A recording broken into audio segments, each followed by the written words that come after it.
الحمدللہ رب العالمین الصلاۃ والسلام علی رسولہ الکریم وعلی آلہ واصحابہ اجمعین اما بعد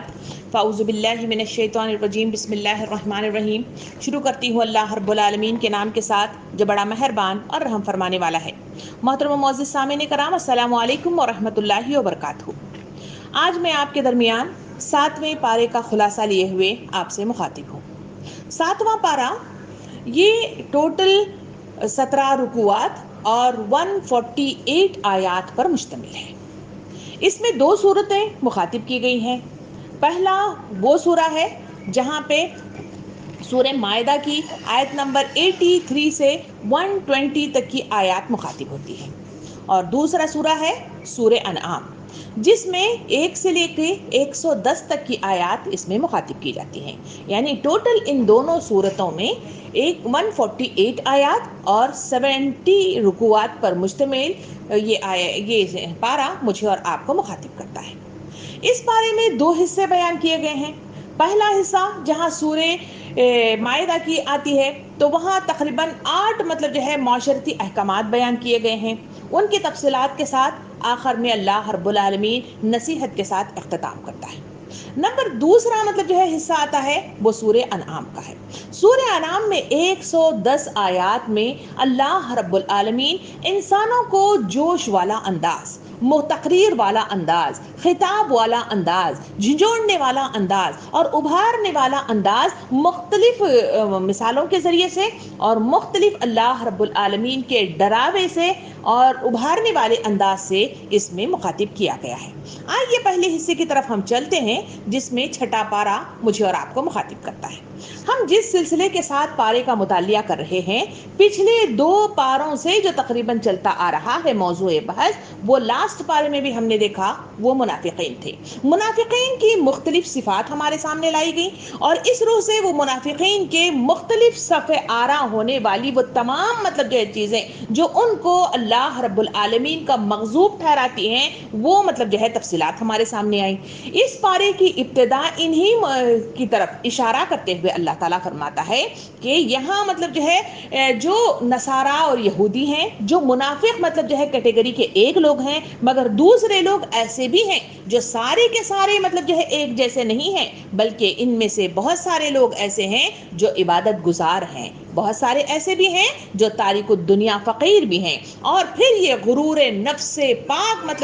شخصیت اپنے اندر رکھتے ہیں۔ تو اللہ رب العالمین ان کی طرف اشارہ کرتے ہوئے ارشاد فرماتا ہے کہ وہ کلام سن کر آنسوؤں سے تر زبان سے اللہ رب العالمین سے مخاطب ہوتے ہیں اور اس سے کلام کرتے ہیں اور اقرار کرتے ہیں کہ ہم ایمان لائے، اور پھر آمنا و صدقنا کے مصداق میں ایمان پر قائم رہتے ہیں۔ تو اللہ رب العالمین ایسے لوگوں کی طرف اشارہ کر کے فرماتا ہے کہ میں ایسے لوگوں کے لیے اجر عظیم تیار کر کے رکھا ہے، اور وہ ہے جنت کا وعدہ، اور ان کے کیے کا ہر بدلہ ان کا اجر عظیم کی شکل میں انہیں عطا کیا جائے گا۔ یہ کہنے کے بعد باقاعدہ طور پر اس سورہ مائدہ میں سلسلہ وار معاشرتی 8 احکامات ہمارے سامنے آتے ہیں۔ آئیے ان 8 احکامات کی طرف ہم نظر ثانی کرتے ہوئے آگے بڑھے۔ پہلا حکم جو معاشرتی احکام کے مطابق مجھے اور آپ کو سنایا گیا، تو اللہ رب العالمین ارشاد فرماتا ہے کہ اللہ حلال کردہ جو چیزیں اللہ رب العالمین نے حلال کی ہیں،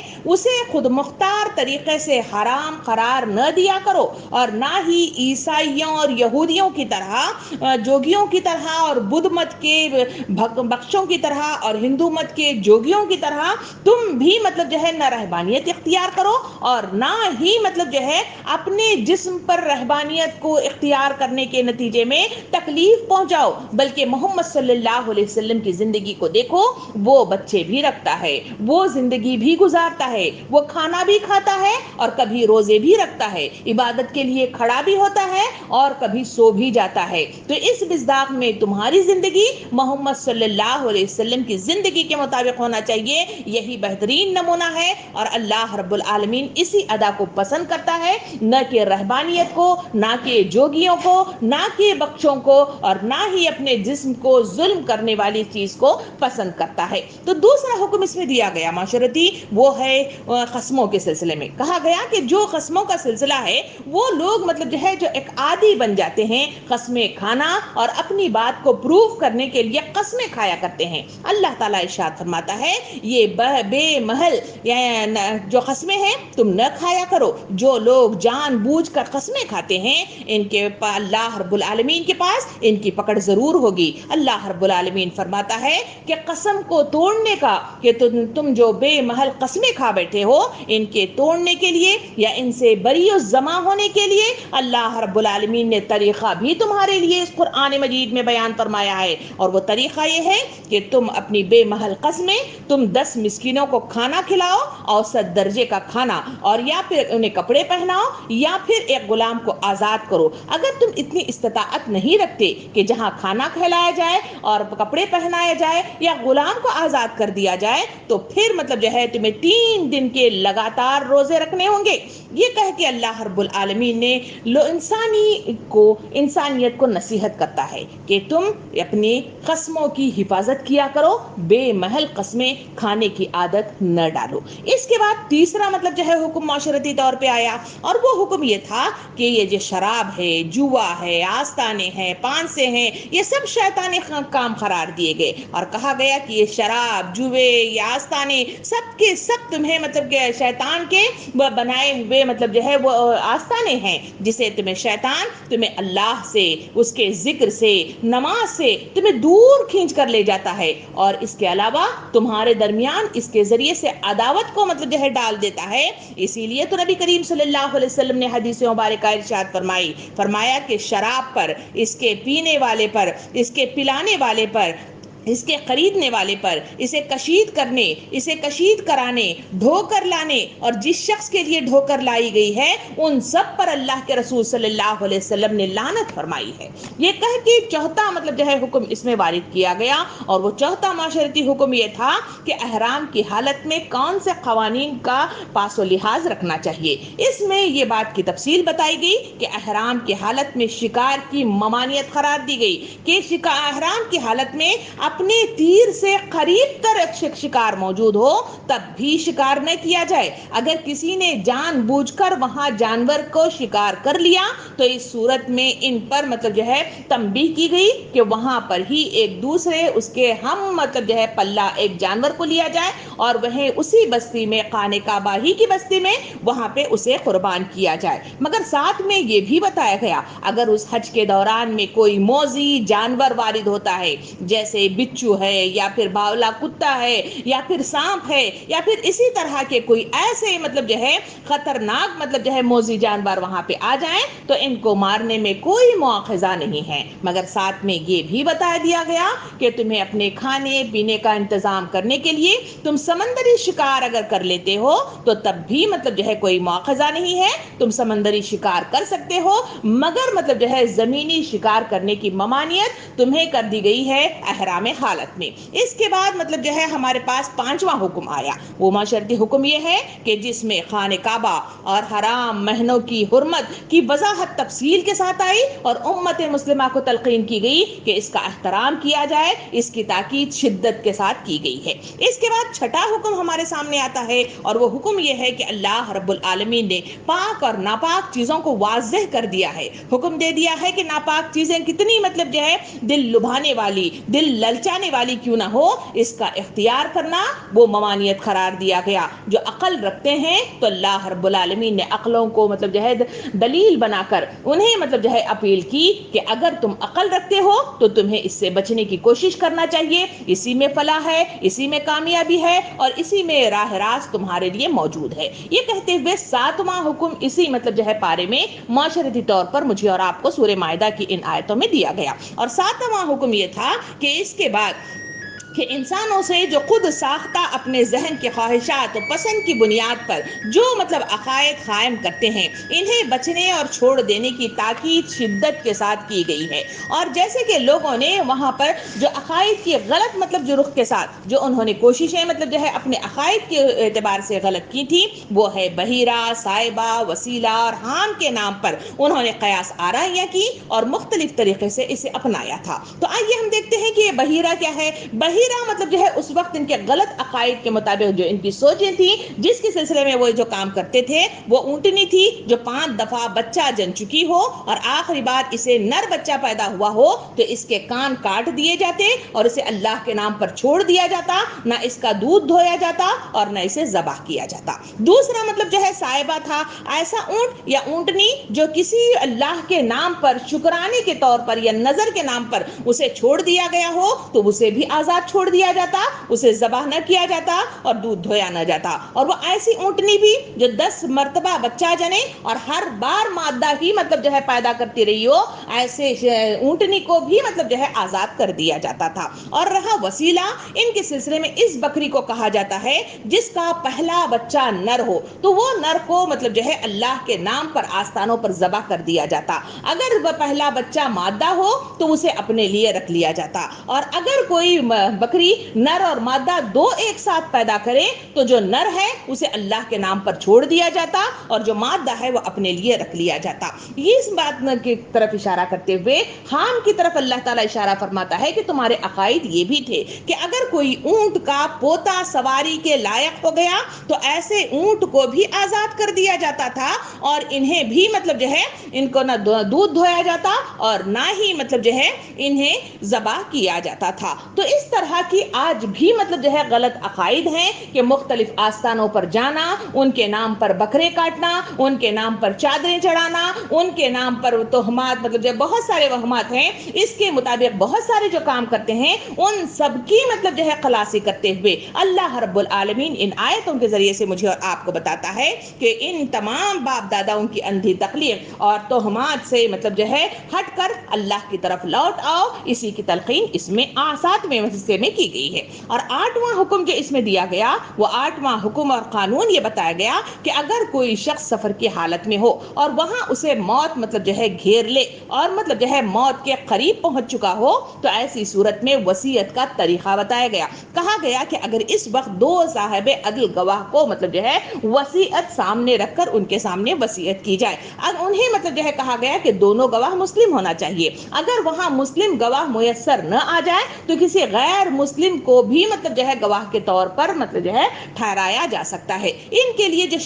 شریعت مطلب جو ہے رکھی گئی وہ یہ ہے کہ یہ گواہ اس کے بعد مطلب جو ہے اس شہر کو یا اس بستی کو آئیں گے اور وہاں کی مسجد میں وہ داخل ہو کر وہاں اس کے وصیت کا اعلان کریں گے اور اس کے بعد وہ اقرار کریں گے کہ خدا کی قسم کھا کر کہیں گے کہ ہمارا اس سے کوئی ذاتی فائدہ نہیں ہے۔ یہ طریقہ اس لیے اس میں بتایا گیا، اللہ تعالیٰ فرماتا ہے تاکہ اس کے ذریعے سے کوئی غلط کاری نہ ہو، اگر جو کوئی اس سے بھی غلط کاری کرتا ہے اللہ رب العالمین کی پکڑ سے کوئی بچ نہیں سکتا۔ محترم سامعین کرام، یہ ہے وہ 8 احکام قوانین جو اس مائدہ کے آخر میں بیان کیے گئے ہیں، اور کہا گیا ہے کہ آخر میں اس بات کے ختم ہونے کے بعد جو بات کہی گئی کہ ان حدود و احکام کی پکڑ سے نہ نبی اور نہ ہی انسان اس سے بچ سکے ہیں، نبی عیسیٰ ہو یا نبی محمد صلی اللہ علیہ وسلم ہو، میدان حشر میں گواہی دیں گے کہ ہم نے سارے انسانوں کو بلا کم اوقات اپنے احکامات انہیں بتا دیے ہیں، اس پیغام کے مطابق وہ نماز پڑھتے ہیں، وہ روزے رکھتے ہیں، وہ قرآن پڑھتے ہیں اور رمضان بھی گزارتے ہیں۔ اسی کے مصداق میں اللہ رب العالمین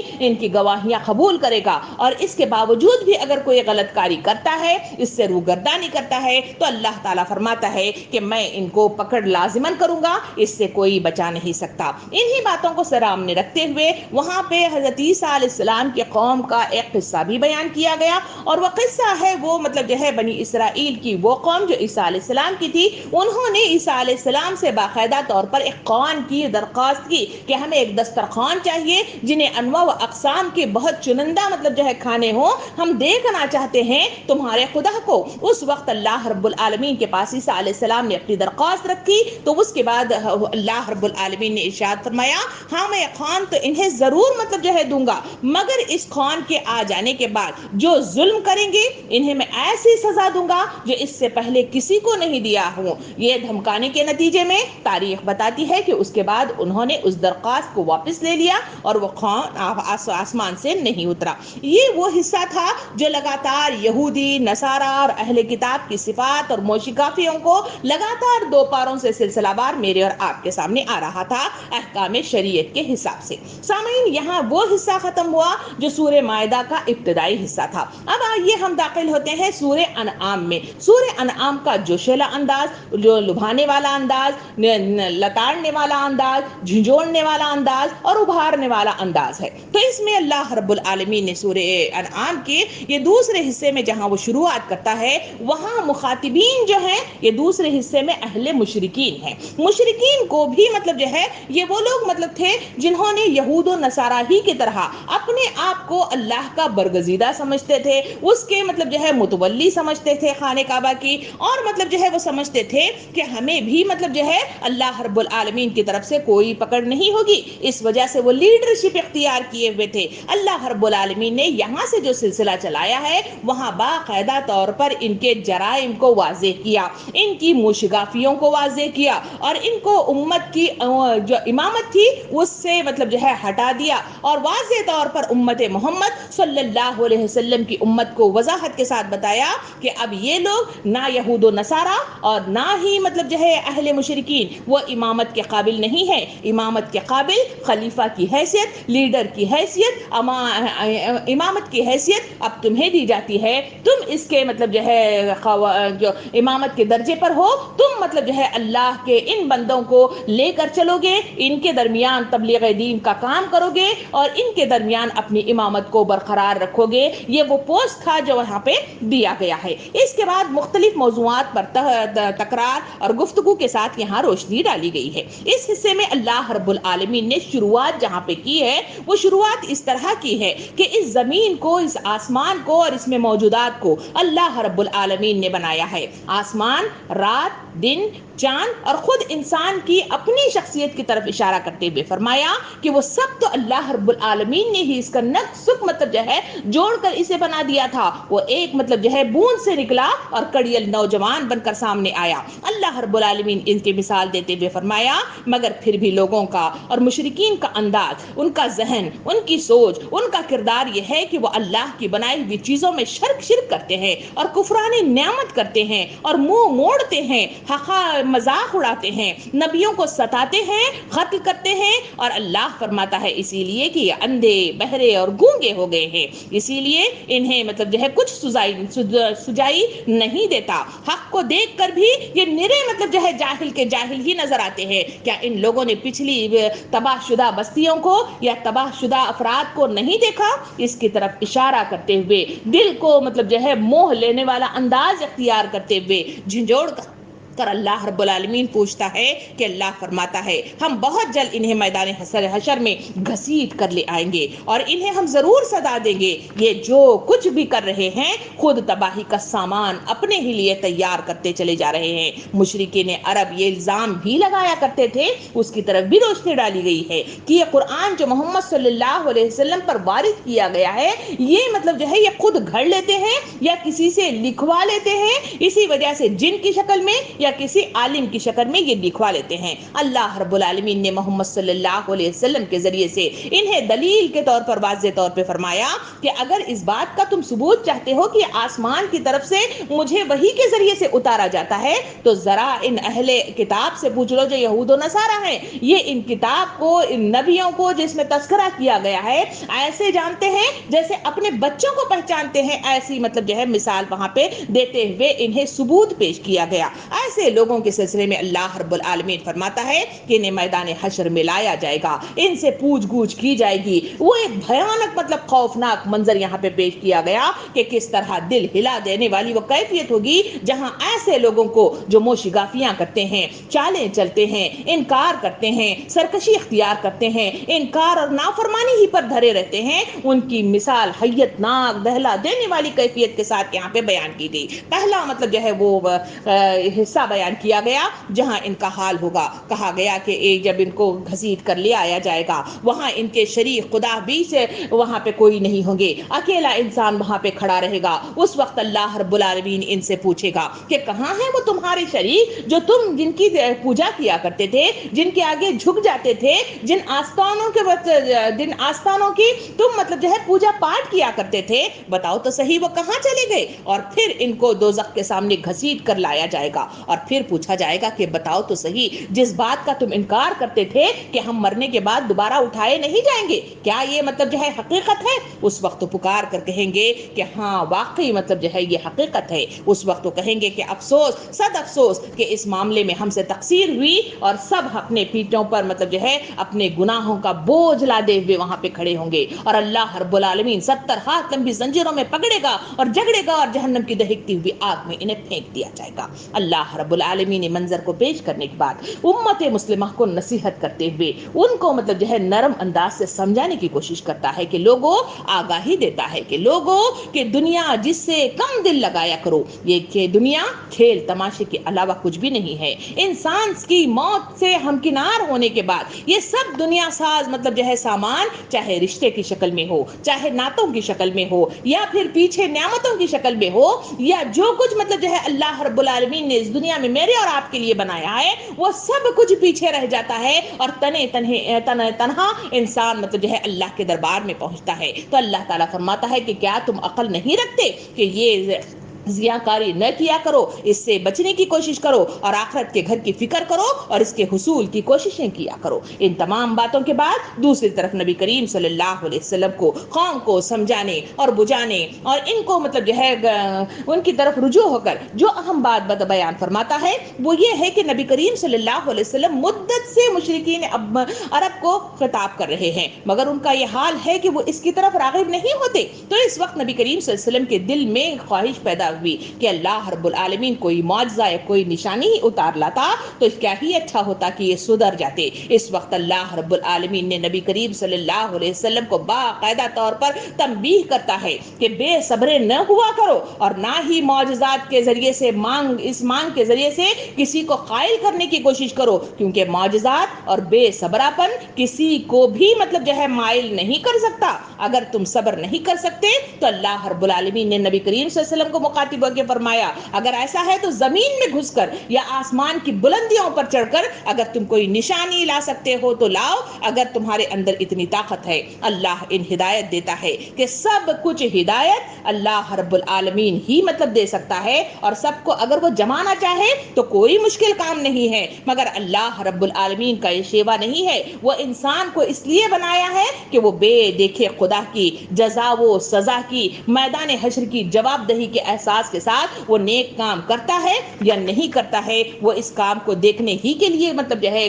انہیں اس طرح کی مطلب جو ہے چیزوں سے آزمایا جاتا ہے. اللہ رب العالمین محمد صلی اللہ علیہ وسلم اور امت مسلمہ کو تلقین کرتے ہوئے نصیحت کرتا ہے کہ نادان نہ بنو, دعوت حق پر لبیک وہی لوگ کہتے ہیں جو سننے والے ہیں. مردوں کی مثال دیتے ہوئے فرمایا کہ مردے تو ایسے ہیں جنہیں اللہ رب العالمین خبروں ہی سے اٹھائے گا, نہ وہ سن سکتے ہیں نہ ہی عمل کر سکتے ہیں. سامعین کرام, اس کے بعد اللہ رب العالمین نے نشانی اور معجزات مطلب جو ہے کہ سلسلے میں فرمایا کہ تم نشانیاں چاہتے ہو, معجزے چاہتے ہو, تو اللہ کہتا ہے کہ لوگ تمہیں عقل عطا کی گئی ہے, اس عقل کے بل بوتے پر تم دنیا کو دیکھتے ہو. دنیا میں جانور ہیں, دنیا میں اڑنے والے پرندے ہیں, اور دنیا میں مختلف انواع و اقسام کی چیزیں ہیں, چاہے نباتات کی شکل میں, کہیں فلکیات کی شکل میں, کہیں جمادات کی شکل میں. یہ تمام چیزیں اللہ رب العالمین ہی نے بنائی ہیں, اور یہ اللہ کے حکم کی مطلب جو ہے خلاف ورزی رتی بھر بھی نہیں کرتے. تو اللہ تعالیٰ فرماتا ہے کہ پھر لوٹ کر وہ اسی کی طرف پلٹائے جاتے ہیں, چاہے انسان ہو چاہے دنیا کی مطلب جو ہے جاندار چیزیں ہوں, ساری اسی کی طرف پلٹائے جا رہے ہیں. کیا یہ تمہارے مطلب جو ہے عقل نہیں ہے کہ اس سے تم ہدایت حاصل کر سکو؟ یا تم بہرے ہو, گونگے ہو, یا پھر تم عقل سے عاری ہو گئے ہو کہ مطلب جو ہے تمہیں عقل مطلب جو ہے سجائی نہیں دیتی اور تم سمجھ میں نہیں آتا. یہ تمام باتیں کہتے ہوئے اللہ تعالیٰ فرماتا ہے کہ اللہ انہی کو سیدھا راستہ دکھاتا ہے جو ہر حال میں اللہ کو یاد کرتے ہیں اور رکھتے ہیں اور اطاعت کا شعار اختیار کرتے ہیں, وہی لوگوں کو اللہ رب العالمین ہدایت سے ہمکنار کرتا ہے. اس کے بعد اللہ رب العالمین نے بات کو آگے بڑھاتے ہوئے انسانوں کو کہتا ہے کہ جب یہ لوگ حد سے زیادہ بگڑ جاتے ہیں اور اللہ سے دور ہو جاتے ہیں اور اللہ انہیں مصیبت اور آلام اور زلزلے اور سیلاب اور طوفان اور بیماریاں اور وباؤں کے ذریعے سے انہیں مطلب جو ہے گھیر لیتا ہے اور ان کو مطلب جو ہے عاجزی اختیار کرنے پر مجبور کر دیتا ہے، جب مطلب جو ہے لوگ حد سے زیادہ بگڑ جائیں یا حد سے زیادہ بدکار ہو جائیں تو ایسی صورت میں انہیں مختلف طریقوں سے انہیں گھیر لیتا ہے۔ اللہ تعالیٰ اس کی طرف اشارہ کر کے فرماتا ہے کہ اگر اس مصیبت کے اوقات میں بھی کوئی لوگ عاجزی اختیار نہیں کرتے، رجوع اللہ نہیں ہوتے اور نہ ہی مطلب جو ہے اپنے دل کو نرم کرتے ہیں، دل سوزی اختیار کرتے ہیں، تو اللہ تعالیٰ ارشاد فرماتا ہے تو پھر مطلب جو ہے ایسے حالات میں جن کا دل نرم نہیں ہوتا، عاجزی اختیار نہیں کرتا، پھر اللہ کا طریقہ کار یہ ہے، بتایا گیا کہ ان کے لیے خوشحالی کے دروازے کھول کے رکھ دیے جاتے ہیں۔ اس خوشحالی کے دروازوں میں اتنے مطلب وہ ہو جاتے ہیں، پھر اللہ رب العالمین اپنی رسی کو ایک جھٹکے سے کھینچ لیتا ہے اور انہیں اپنے سامنے مطلب جو ہے لا کر کھڑا کر دیتا ہے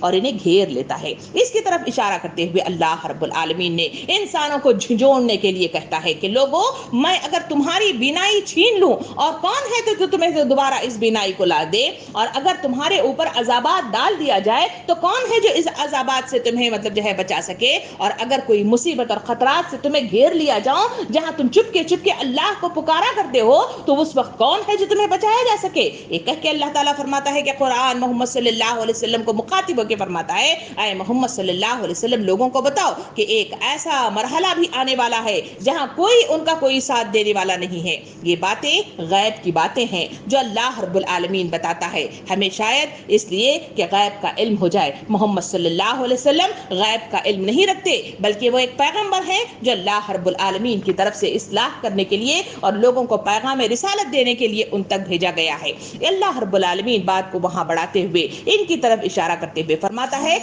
اسی لیے نماز قائم کرو، نافرمانی سے بچو اور اللہ کی طرف رجوع کرو اور مالک کائنات کے آگے سربسجود ہو جاؤ اور اطاعت اختیار کرو۔ یہ کہتے ہوئے حضرت ابراہیم علیہ السلام کی مثال اللہ رب العالمین اسی پارے میں سورہ انعام میں دیتا ہے، جہاں حضرت ابراہیم علیہ السلام نے دیکھا کہ وہاں کے جو لوگ تھے، خود ان کا باپ اور خود مطلب جو ہے وہاں کا بادشاہ نمرود، وہاں مطلب عالم فلکیات کی وہ پوجا پاٹ کیا کرتے تھے اور انہی کے لیے مندر بنائے ہوئے تھے، اور ان مندروں کے سلسلے میں وہ کہتے تھے کہ یہ اس کا عکس ہے، یہ تصور کے ساتھ وہ ان کی پوجا پاٹ کرتے تھے۔ حضرت ابراہیم علیہ السلام نے اپنے باپ کو مخاطب کیا، وہاں کے قوم کو مخاطب کیا، وہاں کی حکمران مطلب جو ہے قوت کو مخاطب کیا اور فرمایا کہ یہ جو تمہاری مطلب جو ہے جو خدا ہیں، یہ خدا مطلب جو ہے سورج کی شکل میں ہے تو یہ بھی ڈوب جاتا ہے، چاند کی شکل میں ہے یہ بھی ڈوب جاتا ہے، ستاروں کی شکل میں ہے وہ بھی ڈوب جاتا ہے، تو ایسا خدا کیسا ہو سکتا ہے جو ڈوبنے والا ہے؟ میں تو اس خدا کی متی و فرمان بن کر کھڑا ہو گیا ہوں جو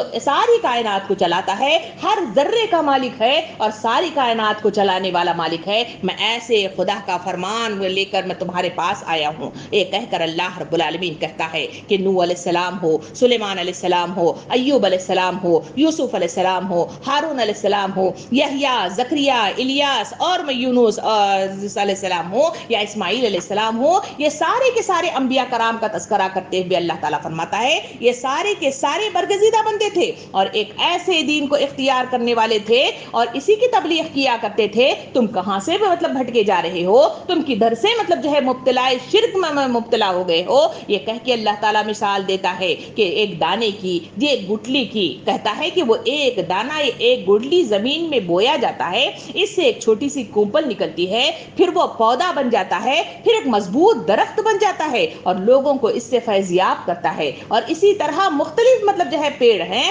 جو الگ الگ رنگت کے ہیں، اس میں الگ الگ کے پھل نکلتے ہیں مگر دیکھنے میں ایک جیسے لگتے ہیں، مگر ہر ایک کا ذائقہ الگ ہے، ہر ایک کی پیکنگ الگ ہے، ہر ایک کا انداز الگ ہے اور ہر ایک کی مٹھاس الگ ہے اور ہر ایک کے فائدے الگ ہیں۔ اللہ تعالیٰ ارشاد فرماتا ہے کہ کیا تم اس پر غور و فکر نہیں کرتے؟ اور کیا اس کی پیدائش سے پھل کے ملنے تک مطلب جو ہے جو پروسیس مطلب کیا جاتا ہے، اس تک تمہاری مطلب جو ہے عقل گواہی نہیں دیتی؟ کیا اس تک رسائی حاصل نہیں کرتے؟ پھر تم کدھر